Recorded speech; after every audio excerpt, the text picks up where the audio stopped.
Jagan statement విన్నాక కేసీఆర్ తల ఎక్కడ పెట్టుకుంటారన్నారు మంత్రి కోమటిరెడ్డి. కేసీఆర్ తీరుతో నీటి వాటాల్లో తెలంగాణకు తీవ్ర అన్యాయం జరిగిందన్నారు.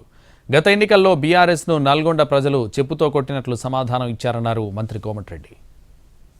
నల్గొండకు వచ్చే ముందు కాబట్టి చెప్తున్నా అధ్యక్ష, నేను జగన్మోహన్ రెడ్డి గారు స్టేట్మెంట్ ఇచ్చిన తర్వాత జగన్మోహన్ రెడ్డి గారు అసెంబ్లీలో కేసీఆర్ ఒక అడుగు ముందుకేసి రాయలసీమ, ప్రకాశం, కృష్ణా, గుంటూరు అని చెప్పిన తర్వాత ఇంకా మేమేవో తప్పు చేసాం. జగన్మోహన్ రెడ్డి చెప్పిండు, గౌరవ ముఖ్యమంత్రి గారు చెప్పిండు.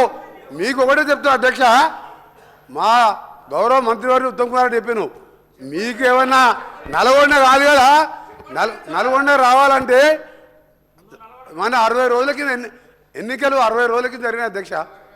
ఎంత చేసా అధ్యక్ష, ఎక్కడ కూడా డిపాయిడ్ బొటాబొటి డిపాయిడ్ తెచ్చినాక 11 సీట్లల్లో ప్రజలు చెప్పుతో కొట్టినట్టు ఒక్కొక్క ఎమ్మెల్యే 60-70 వేలతో గెలిచినంటే నల్గొండ జిల్లాని మోసం చేసిండు.